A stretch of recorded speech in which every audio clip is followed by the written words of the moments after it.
seems every time there's adversity in your life, you respond so much so. You had trouble in school, with your marks, not having any money, not having your parents around. They didn't appreciate you when you got to Orlando. You're always trying to prove people. Is that what you're trying to do, that you are the man? I think I try to go through life proving that I belong. No matter where it's at, off the floor, on the floor. A lot of people say I don't have to do that, but it's just my will and just my attitude that I have to prove that I can do whatever somebody tells me that I can't do. With the third pick in the 1993 NBA draft, the Golden State Warriors select Anthony Hardaway from Memphis State University.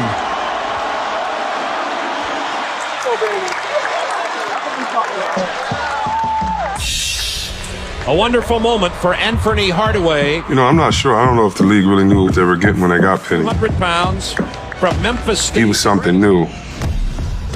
New perspective, right? It was just like the league was turning. And then Penny came, he was almost like, he was like a phenomenon. Smooth, flare, flash. Little Penny, the shoes. Air Penny. Gotta have the whole swag. I guess you're going for the big numbers tonight, huh? Everything was just a fresh new approach. It was different than Jordan. We've never really seen anyone else with his height handle the ball, play point guard, be that quick. Well, if you're a basketball fan and you don't know who Penny Hardaway is, I won't waste my breath telling you because you're not a basketball fan.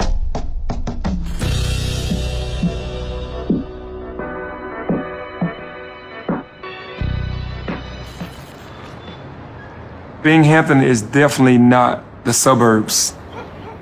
It's kind of a lower class neighborhood where there's a lot of hard-working people grinding every day to make ends meet.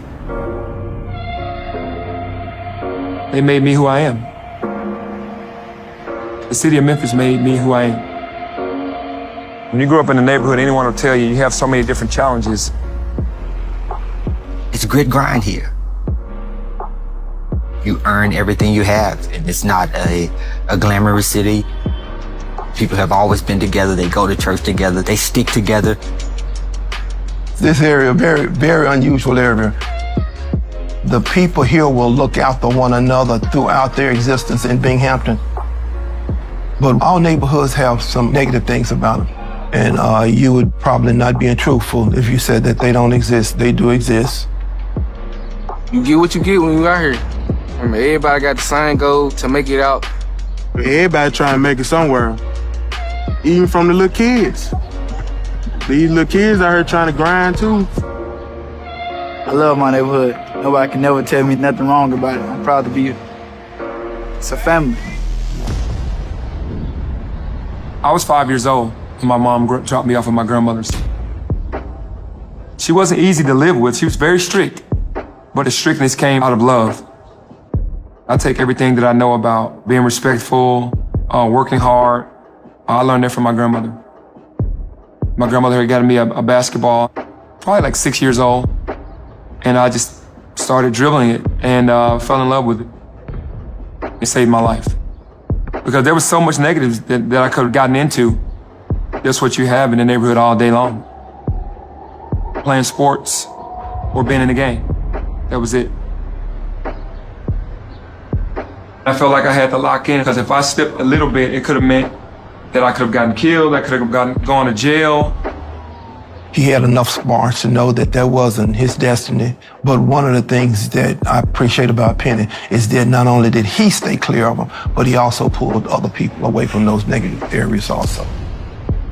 Me and a couple other buddies, we found basketball to be better for us to bond with because we didn't want to steal cars, bikes, rob people. We didn't want to go down that road.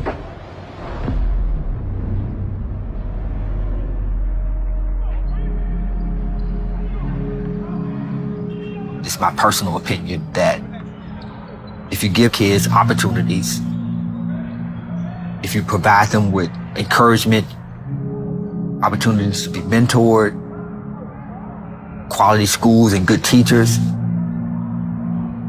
And I've seen it happen countless times that they rise to the occasion every time. It's unstoppable.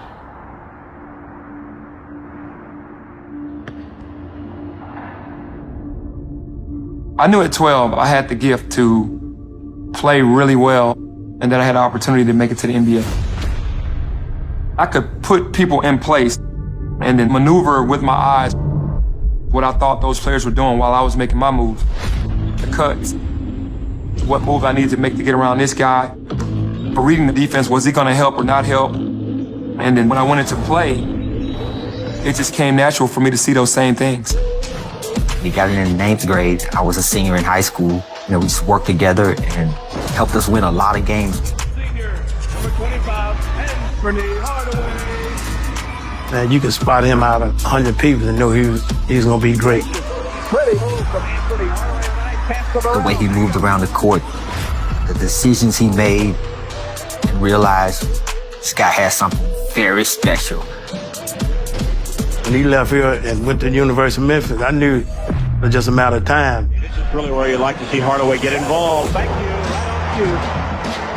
I chose Memphis because of the history of the school, especially the 80s. Teams with Andre Turner, William Burford, Keith Lee. These are names of Memphis history. Those teams were electric. The pride that's in the city of Memphis, you know, was instilled in me, and I wanted to stay home and make a difference. Back then, Memphis guys stayed home. During Anthony's collegiate career, Penny guided the Tigers to a 42-23 record. 8 wins over nationally ranked teams, recorded the school's first ever triple-doubles, became the 10th leading all-time scorer, and set numerous other records in just 66 games played. Anthony Hardaway, greatest player in the history of Memphis State. I'm talking about somebody who can do it all. Pass it, shoot it, rebound, that's him. Exclamation point. Talk about the decision to come out early, to forego the senior year. A tough decision for you? Pretty much, because I really didn't want to leave Memphis State. Memphis State has been very good to me, the fans, the crowds, and also my family is there. But I had to make a decision on whether it was time for me to leave because of my grandmother, and my mom. Neither one of them are getting any younger. So I want to repay them for what they've done for me, all my life. I think I want to excel in all areas, the passing, the rebounding, the shooting percentage, the free throws, the defense. I think I'm going to work hard at all of them. Even if people tell me I'm doing good, I still want to work harder to be the best. That's the one thing that I like about Michael Jordan, Charles Barkley, Patrick Ewing, Magic. All those guys have the will to win, and you have to work hard to do it. They just didn't stop by letting people say, hey, you're good. You want to be better than good. You want to be the best. That's what I'm trying to do. Going from the neighborhood to the university, and now you're saying, okay, I'm leaving all of this to be in the NBA. What more could I have asked for? The movie Blue Chips was really what took me over the hump because I got a chance to play basketball with Shaquille O'Neal every day. Shaquille O'Neal was megastar, was the #1 pick in the draft the year before, tearing down backboards in the NBA, all-star in his first year. He was like the league at the time. There's nothing different. The beauty of the movie set was the director allowed us to play real basketball, and all I did was just pass him the ball every single time. I didn't even try to shoot. To let him know, hey man, this is what I'm gonna do for you if I make it to the NBA and I play for your team. I had no idea who he was until the summer before he got drafted. So we get over to the gym. I'm trying to really focus on playing and stay in shape. And this guy was just making the most beautifulest passes ever. And finally, after the third day, I said, who is this guy? And they said, that's Penny Hardaway. He went to Memphis. He's projected to go number 3. And then a couple weeks later, I found out Orlando gets the ball. The first pick in the 1993 NBA draft goes to the Orlando Magic. This is in the category of go figure. 1 ball out of 66, and they get the #1 pick. Called general manager of Orlando Magic, John Gabriel. I said, listen, there's a guy.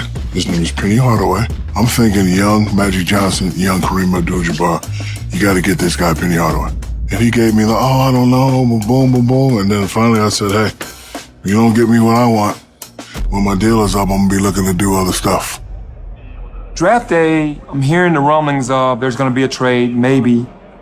I see another TV anchor from Orlando go, if you get chosen by Golden State, you're going to get traded back to Orlando. Also, some talk of some shuffling right up at the top of the draft. Me and Penny will become good friends. I get home, they draft C-Web. Orlando Magic select Chris Webber. I go crazy, tear my house up, bust a couple windows. This mother, he disrespected me, boom, boom, boom. I'm actually thinking about calling and say, hey, I want to be traded right now. So then after I calm down, I see it. Ladies and gentlemen, I'd like to report a trade. And lo and behold, it happens. I knew I had left enough of an impression with Orlando, and then I was with Shaq all summer. So I was leaning more towards that it was going to happen, but you never know until it happens. Orlando has traded the draft rights to Chris Webber. When it happened, I was so happy. I mean, it's not like I didn't want to go to Golden State. I just wanted to be with Shaq in Orlando. Hardaway. I knew that was going to be the best chance for me to win championships. I totally understood and told friends that if I was Orlando, I would draft Penny. To me, they were going to be the second coming. I knew when he came, I knew it was going to be magic, and it was instant magic between me and him. First game, I'm in the locker room in an Orlando Magic uniform, and I'm looking across at Shaq like, man, I made it. I'm here. Now it's time to go show the world what I'm made of. This is a young man that really has the complete package. 2 or 3 positions. Explosive, under control. Talented player, obviously. Spectacular. Of a young Magic Johnson. Better and better. All he wants to do is play basketball. Nice looking move for the rookie who soared in and gets his first NBA field goal. He gets in and does it right off the bat. And all the teammates love him because, you know, if you ran hard and got to your spot, he was going to hit you. I wanted the ball all the time, right? But got to give it to Nick. Got to get 3D, got to get his shots. So he was really good at that. And then, like, if guys wasn't, you know, hitting their shots, whatever, then he'd say, move. Let me go to work. You had to honor Penny from shooting the 3, D. Scott in the corner, Nick Anderson on the other side. And if you didn't honor that, they were going to get wide open shots. And if you did honor it, Shaq was going to break the rim on your ass. I got to worry about one person in our conference. That's the mighty Michael. Guess what? Mike, Scotty, Phil Jackson, we ain't scared. We coming. The Orlando Magic is universally regarded as the NBA's team of the future. You know, me and him, we put a hell of a team together. We had an understanding in the beginning that if both of us come out and play our games every single night, it's going to be tough for people to stop us. In just my second year in the league, we ran through everybody. There'll be some really good teams that year.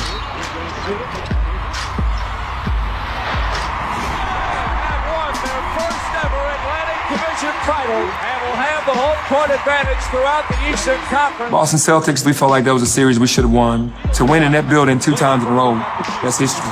Second round, we got the mighty Chicago Bulls. Go on to the next series and beat the Bulls. That's humongous. We were the last team, if not the only team, to beat Michael Jordan in the playoff. You know what? Carry on the Sunday. Now we can't have a letdown playing the Pacers because we just beat the Bulls. So we had a 7-game series against the Pacers.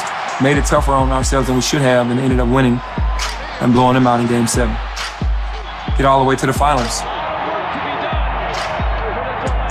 To go through those 3 rounds the way that we did to get into the finals, we had so much confidence. After you beat Mike and Scotty, you think you won a championship already. We were celebrating, we were partying, we had 10 days off. We knew we either had to play Houston or somebody, but we used to kill the West. So, like Houston, I think we beat them that year. So, don't matter who you come, we're going to beat them. We was just so happy. Welcome to the 1995 NBA Finals. 32-year-old Olajuwon is the NBA's best player. His team, its defending champion. Yo, they don't think they respect us either, yo. Let's show what's up. Let's show them what's up. Olajuwon. I think it was game 1. Game 1 where, you know, we were up. We got cute. We had them down early and didn't go ahead and seal the deal and let them hang around too long.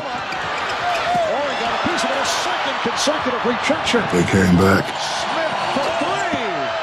And even though they came back, we got a chance to finish it. And a 3-point lead. Houston must foul right here. Now the foul call with 10.5 seconds to go. Nick Anderson making his First appearance at the line. Usually he has the 2 free throws. I'm knowing that he's going to make one. This season, particularly in fourth quarters. Today, though, Orlando 12 of 15 at the line. And Anderson missing on. He missed both, but got his own rebound and got fouled again. Draws the foul. 7 7/10 seconds remaining. Gets the rebound. All right, that's cool. Need one of these, though. Anderson will shoot 2 more. Now he misses the third. I put my head down. Like, come on, Nick. You know, you can make one. Penny Hardaway can't even look because he knows Nick is struggling. Misses 4 straight. If he had just made one of those, it would have given the Magic a hammerlock on this game. And from that point on, it went downhill. He's been on fire and hits. He's tied the game at 1. They came back and beat us in overtime. 6/10 seconds. Not blaming on him, it's all our fault, but I just think if he could have hit one of those shots, we'd have won and we'd have been like, okay. It was just the momentum of the whole entire series that just went their way. We knew that we were supposed to win those games. We win game 1, the series is over in our minds. Lose game 1, momentum left, and the series was over for us. They swept the entire series. In a weird way, it was the beginning of the end. They warned us before coming to the finals about, you can't do it right off, and, we really didn't believe it, and, the Houston Rockets proved us wrong.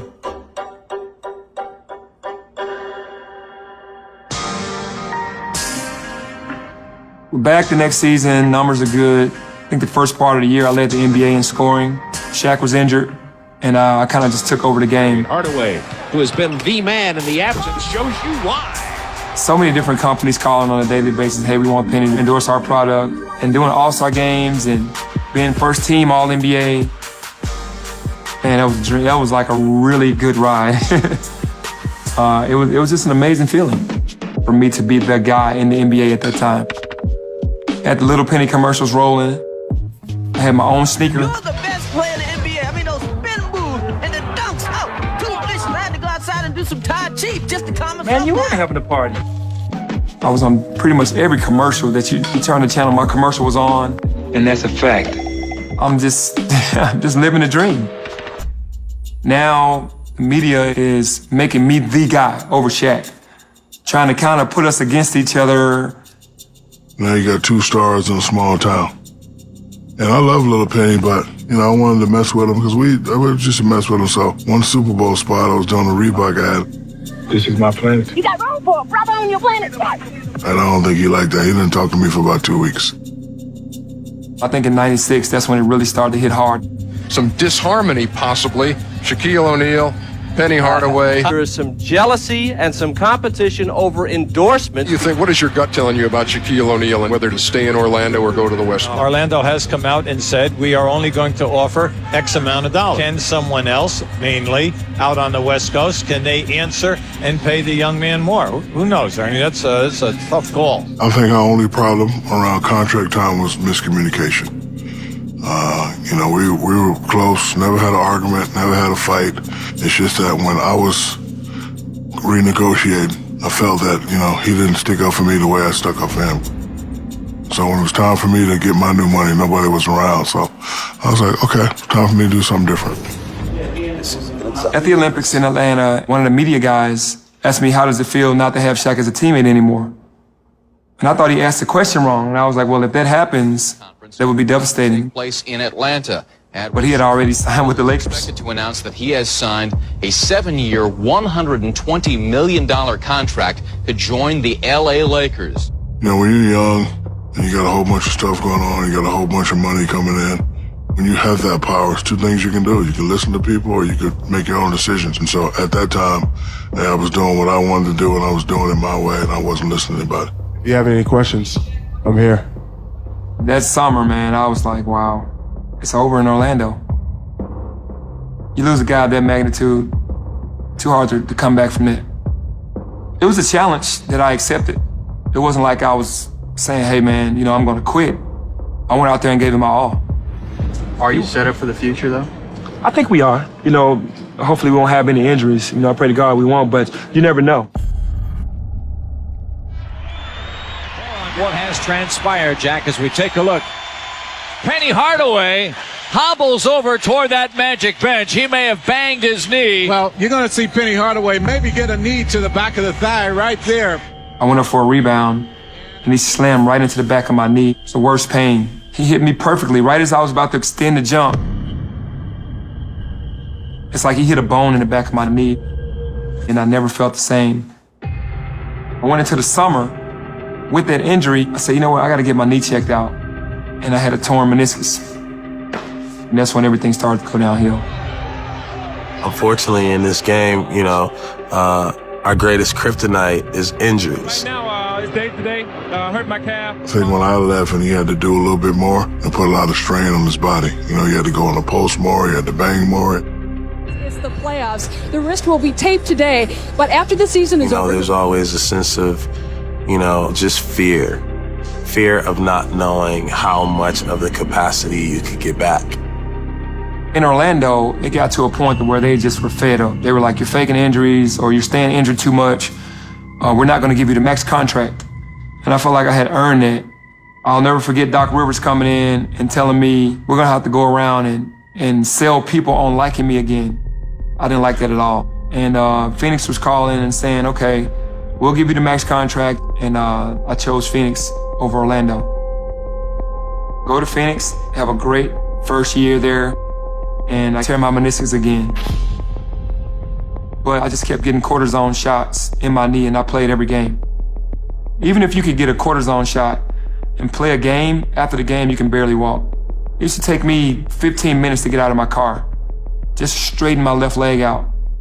Mentally I was gone because I was like, I can't overcome these knee injuries. Him averaging 10, maybe where that's good enough for a lot of other guys. Penny Hardaway doesn't average 10 points, and so he had rearranged his game to deal with his knee injuries, and he had been so spectacular before, maybe people couldn't accept the new Penny. I wasn't explosive. I couldn't run the same. My gait changed. Wasn't making all-star games anymore. I say for me it was disappointing, because I wasn't getting the respect that I once had gotten. Hardaway on the bench. I went from being first team All-NBA to probably third team, and then after that, just off the map. I get traded from the Suns to the Knicks.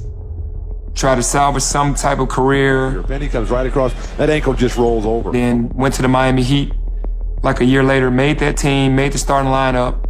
After that, I went back, tried out for a couple other teams. Nobody really took me seriously after that, though. It was like my name had already gone down, and I don't think anybody wanted to deal with it anymore. Like he was gonna set all type of records there, and poof, he was gone.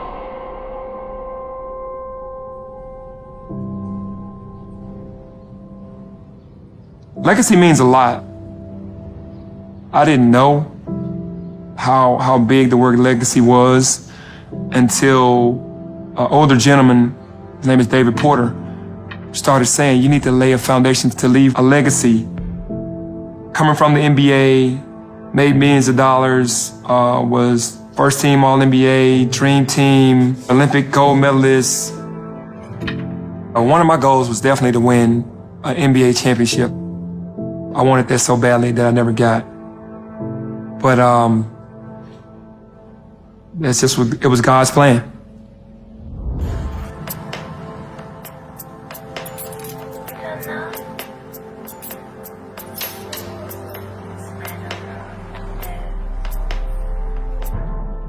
I got a phone call saying that Desmond was in the hospital. And he got diagnosed with stage 4 cancer. And they had given him 24 hours to live. I met Dez when we were in elementary school, really. He had this, charismatic attitude. He was always had energy. Little guy with a big heart. That's what he was. Desmond down here in a little bit of frame, and Penny way up there. That was different in their sizes, yeah. But they both had giant hearts. And he didn't think anybody in the world could stop him on the court. We kind of competed against each other at the park. And that's how we kind of started being friends. It formed on the court. Dez and Penny had such a love for basketball. From them being around each other so much and them talking basketball day in, day out, they just got this bond together. And I really feel it came from the love of basketball. We hadn't connected in like maybe 3 or 4 years. You know, it just seems like life flashes. It flashed right in front of my eyes. Like, man, I took it back to when we were growing up, to me going to the NBA and seeing him periodically, now seeing him on his deathbed. It's hard to describe because you just don't foresee that as a young man. He said God told him to write down my logo on a napkin and say, this is the person who I need right now more than anybody. You know, we prayed, we talked about a lot of stuff, but he was mainly talking about his basketball team. Des has always loved basketball and children. It wasn't about the winning. It was about them working together, playing hard, having fun, and you pick up some skills. I met Coach Des when I was in the 3rd or 4th grade. He was like the superstar of the neighborhood all the time. When you see Coach Des, you like, hey, Coach Des, what's up, Coach Des? That was the neighborhood guy, the guy that everybody always wanted to be around or even play for. I think about him even now. There were times that he needed gas money to take some of the players that stayed not close to the center, but in the surrounding area because he didn't want them walking the streets. Desmond used to ride around in a little Saturn, and he had 15 players, but Desmond was gonna get those children to and from them games. They was Desmond's life. Desmond loved people. That's why it's hard. It's such a huge heart. To be able to play under Coach Des, it changed my life because Coach Des installed my heart, installed my passion for the game and my toughness. He got out of the hospital, started doing chemo, but kept coaching. Des introduced me to the kids and saying, hey, can you come to practice? Went to practice the next day, and that was the first day on the job. I didn't know that, but Des knew that. It went from there. The days that he went to chemo, as you can imagine, he was just zapped from energy. He was really supposed to be at home, but he was in the gym. He didn't miss a game. He didn't miss a practice. He did it for the love of the kids. The chemo was just too much for him to sit on the bench and to make every practice. So that's when I started helping him. I was in the 6th grade. Coach Penny came in to try to help Coach Des coach the kids and just be a helping hand to his friend. He ended up coaching us and fell in love with our games and our personalities and us as human beings. And ever since then, he just kept coming back every day and every day. This community is all we have. This community care about Lester. We care about the community. We just going around here acting crazy, and we let not only ourselves down, our family down, and our community down. Dad started talking about vision, about where we wanted to go. He was always big on wanting to win championships and could never get over the hump. And he felt like I could take him over the hump. And me and him talked one night, and he was like, we'll win 3 championships with Lester. We're going to win 4 championships with East, and then we'll go on to Memphis and then win a championship in Memphis for the city. That's just how Desmond dreamed.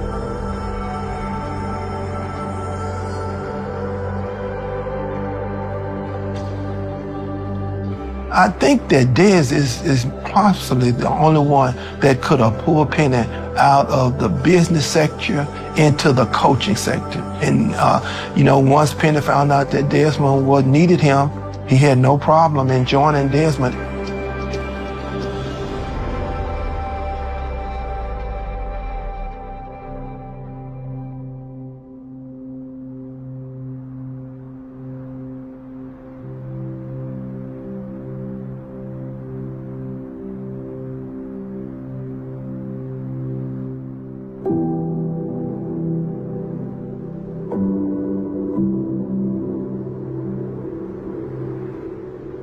I don't come here a lot. Maybe birthday, but I don't frequent here.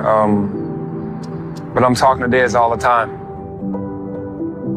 It was on a Sunday. I was just leaving church. The nurse said there wasn't much longer that he was gonna have. And when I walked into the room, I just remember he was just breathing so hard, trying to gasp for air. And the caretaker was like, Penny is here. And he said, I love you. And then I told him I love him back. And then I couldn't hold it. Just to see him trying to hold on. And it seemed like 10 minutes after he said that, he passed away. When we were growing up, man, we just had dreams as kids. It's not a day that goes by that I don't think about him. Basketball brought us together. Basketball still has us together now.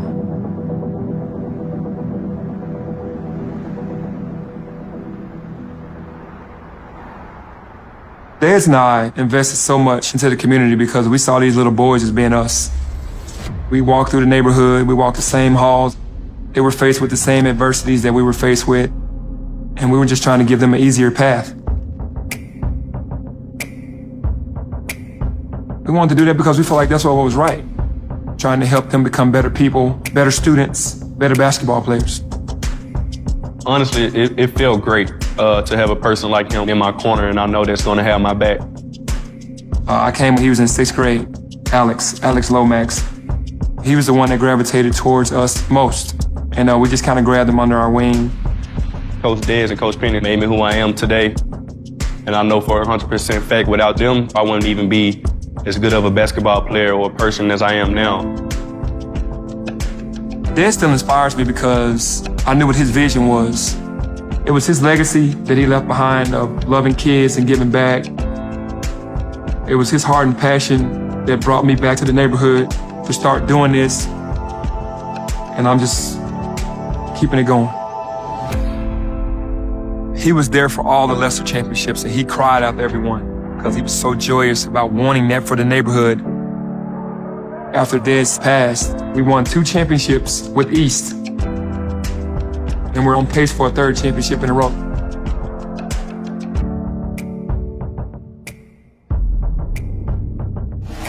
The Memphis East Mustangs, the number 6 team ranked in the country. Head coach is Anthony Penny Hardaway. As soon as we step foot on the court, it's game time. Y'all need to lock in. We in playoff time. You lose, you go home. You can't prove it to us in practice. Can't be waiting on you. Anything happen on any given night, do not let complacency set in. It's more than teammates. We're a brotherhood. Coach Dez and Coach Penny installed that in us. It wasn't promised for us to get back to the state tournament. We just need to seal the deal on the 3rd one in a row. For the school, for the neighborhood, for the city. Everything that Dez has said up to this point has come true. That has become my life's purpose. I've put everything else to the side to carry out this vision and these dreams that we had. Let's get the 3rd one in a row and make history. Live from the Murphy Center on the campus of Middle Tennessee State University in Murfreesboro, Tennessee, we welcome you to maybe one of the most highly anticipated state quarterfinal matchups. Aware of the shooters at all times, aware of the players in the top. You know your man gonna set a screen for somebody to come off the top, so you gotta be aware all game. Nobody fall asleep. Man, let's go kill him. Kill him. Dominate, man. 1, 2, 3, dominate. Nice steal. Here comes Lomax down the floor, scoops and scores. They're dancing with each other now, Chris. Putting the pressure on. Rebound, putback, no target in the foul. Stay up, go! Lob underneath. Now, Ryan, deny. And it's Memphis East suffocating defense. There's just nowhere to go. Protect the ball, man. We got timeouts. Come on now. Raining threes at the Murphy Center. And that'll do it. They punch their ticket to the state semifinals. Bearden isn't going to let East have this game without a fight. Ball goes into the lane and battling underneath. Wow! Little showtime. Now a tie-up underneath. No, they can't guard nobody out here. Let's go back to the Magic, and you got to dominate. And now here comes East. He leaves it up and in. What a talented group this is. Penny, have you had talks with the University of Memphis about becoming the next Tiger head basketball coach? I can't, because I'm with East right now. Smith was officially relieved of his duties as the head basketball coach at Memphis. So are you still the head coach? No. But I'll be making a statement. Anthony Penny Hardaway. When there's all that noise out there like that, how do you keep these guys focused on the task? I've always stayed focused because I'm here now. I'm with these guys. I'm fully invested. I'm all in with them. They know what I'm about. I want this third gold ball. I'm not focusing on anything else outside of that. We're going to be in Whitehaven, I think, for the 5th time this season. What's that going to be like, especially, going for a gold ball? It's going to be a dog fight, man. Playing those guys every time, they take us to the max. We have to play an almost perfect game because they're so good defensively. The similarities are just the toughness. The kids are from the inner city. They grew up playing together, AAU. They know each other's games. We know their game. They know our games. And it becomes a chess match. 3 years ago when we won the semifinals, we had to play against a Memphis team, which is Cordova. You don't get a shoot around because the game is the next day. So we found a local YMCA to go to, do our shoot around, put the game plan in, and then finish the rest of our day. Most teams, they wouldn't go today after they played. They'll just go back to the hotel and rest. But I just believed in just putting the game plan in. Right now, as a team that we played 5 times, we know them. They're adjusting every game defensively and making some changes. And we got to make a couple more tweaks to make it easier for our guys for tomorrow's game. He's been coached from day one. Always knew what the defense was going to do. He had the other team's plays memorized. He was our second, third assistant coach. Coach would call a play and be like, "No, we're not going to do that. You do this," and boom, bang, boom, boom. But he always had that ability since day one. They say they make adjustments to it, and they start taking challenges. It's not going to matter because it's Alvin. So when we do this, it's dead serious. We're not in here just for the fun of it. We get in the game, we got to kick in and do it. We just have to. If y'all are desperate enough to win. And I ask y'all, were y'all desperate enough to win? Desmond and I used to talk pretty much all day long the day before a big game to put the game plan together. In the championship, we really want to wear black. Desmond was big on, he loved black. That's why we started getting the black uniforms. Those aren't the school colors, but we're still doing it for him. Big game today. We're gonna go out and take care of business. And now the starting lineup for today's championship game for Memphis East. Don't overlook this team because we won 4 times in a row. Go out there and play your heart out. We got to play them like we've never seen them before. We got to go all out. Rebound there for Alex Lomax. Ahead, behind the back. What a move inside and the slam. James Wiseman with 4 points. Harwell shot is blocked. Nice play by Jones. Defense is the name of the game for Whitehaven, and they have shown it this week. They ain't gonna make no run on us, man. It's for the state championship, man. Fast-paced game. Time out! Time out! This place has been buzzing all week. 3 in a row. We ain't giving up nothing else easy. And ain't no foul. How bad do you want it? All of the accolades, the previous championship, the hype. All smiles on the Memphis East bench as they lead by 17, which is the largest lead of the afternoon. Back to back to back. State champions in AAA. The Memphis East Mustangs on top. And the emotions flowing for Anthony Hardaway. This group has meant so much to him. He has seen these boys grow up into young men. He coached them in Leicester Middle School and has seen it through, where one of his best friends growing up, Desmond Merriweather, who passed away way too early at the age of 41 from colon cancer, predicted this would happen. They wanted to coach together at Leicester Middle School and win state titles there, go on to high school and do it. And that prediction still holds true for Penny's great friend.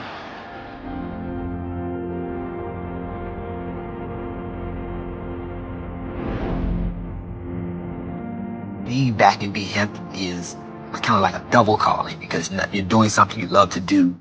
And that's teaching basketball and coaching basketball, but you're doing it in a community that you grew up in. When you learn, you teach. When you get, you give. It's easy to give your resources. So you make a lot of money. You can write a check. You can give to charity. You can give to your school. But the most precious thing that God gives you is your time. It's the one thing in this world you can never get back. So how you spend that time says a lot more about you, what you advocate for, what you do, who you pour into, how you pour into them. The young guys that he's teaching, they're learning the most valuable lesson that they can learn. What it takes to win.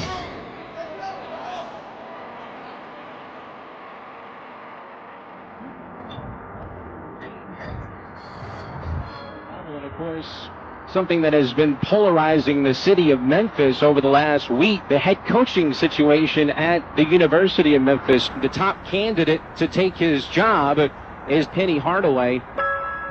Can Penny Hardaway save Memphis basketball if that's the direction they go in? I think the consensus in Memphis is,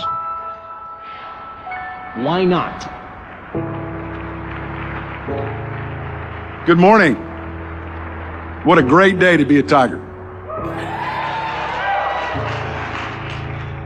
I want to talk about the young man that I had a chance to talk consistently with the last 3 days. He's a champion. Everywhere he's been, everything he's done his best. He's an Olympian. He's an NBA All-Star. He was the finest high school player in the city. He was an All-American at the Tigers. He has been an incredible coach. And now his next move and legacy is to be the head coach at the University of Memphis. Please join me in welcoming Coach Penny Hardaway, Coach, Memphis Tigers.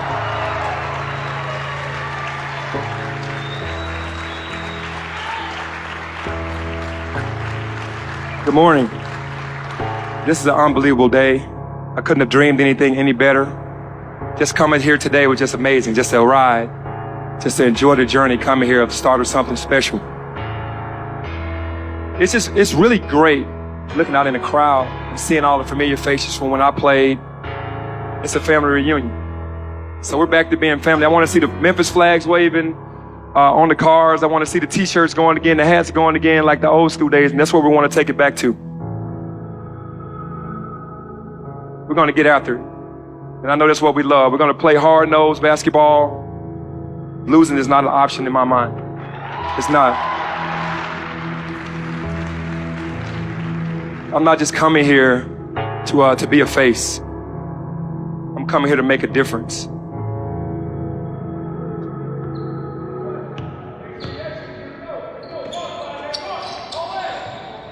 Good, Keith. Can't do that. Either rebound, get here, or get back. Rebound, let's go, we go! Give it up! As soon as I got announced around the city, it seems like it was a domino effect of positive energy. Good morning. Let's go, baseline. When I took over the coaching responsibilities, Alex was committed to Wichita State and Ryan was signed with UAB. Once the change happened, those guys talked to each other and was like, hey, we'd rather stay at home. And for those two guys to be at home now in a Memphis uniform with me coaching, it's a dream come true for those kids. This is my first class. This is the first team that I'm coaching here. I'll never forget this group. I should be aggressive enough to get downhill to get the layup first. Lance is second. It's a special group because this is how I'm going to start my career, so I will never forget. Not one practice, not one game, not one little thing, one small thing, one big thing. I'll remember this. I'm going to soak this in. All right, hey, bring it in, bring it in, bring it in. To be able to get this reward, you got to keep learning. Outside of basketball, which most guys don't get a chance to get. To win 6 championships and then now also be the head coach at the University of Memphis. I'm not gonna take a swag away from you, just don't throw it away after you do it. It's a reward that, you know, I really thank God for because it could have gotten worse for me after I retired, but it actually got better. Hey, Memphis 03, family 06, 1, 2, 3. 1, 5, 6. I'm ready for the stage. I'm ready to produce and ready to, you know, get going. I'm not a bragger. I'm not cocky. I'm just confident in what I know that I can do. And basketball is what I was born to do. I never could imagine that Dad's called everything that's happened. Like he literally called the 3 championships in middle school, the championships in high school, and me being at the University of Memphis in 2018. That still amazes me. Truly, no. I didn't think that it was going to happen this way. I really didn't.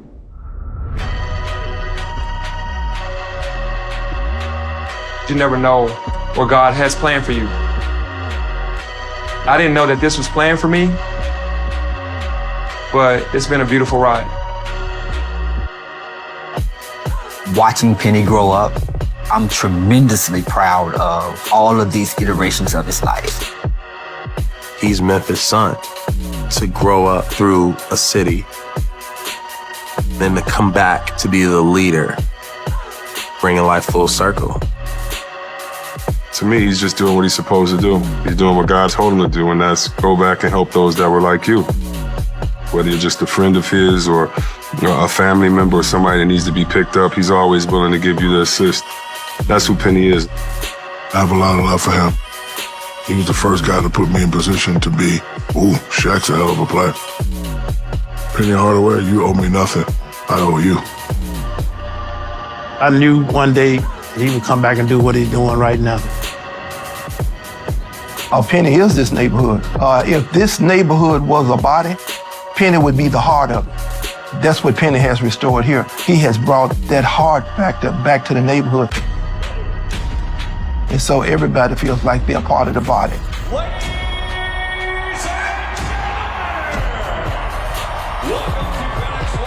Basketball is everything to me and the city. Stakes keep getting higher and higher. But that's what I love about the game of basketball. You always have to prove yourself. Just like you have to always prove yourself in life, so I accept the challenge. We got a couple more things that we have to accomplish. We can't get satisfied. Let's go do it.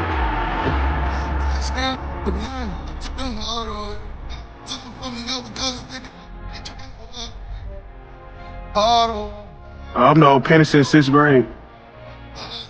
He a legend.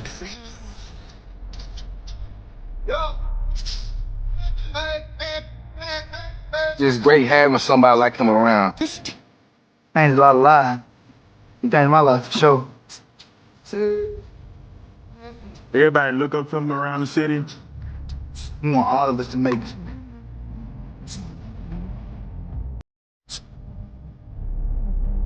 It's a blessing because he touched so many lives. He's been a father figure that most of us didn't get to have. He's not doing it for fame. He's really genuine.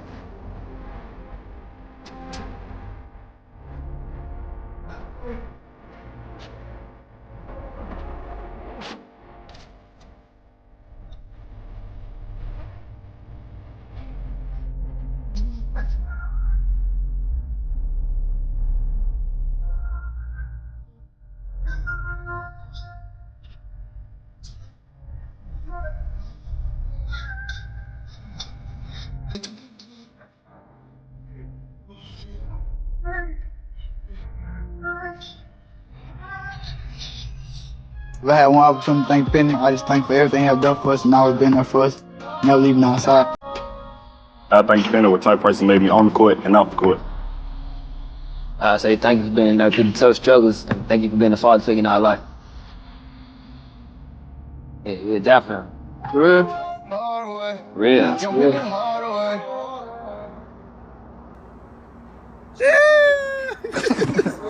Real.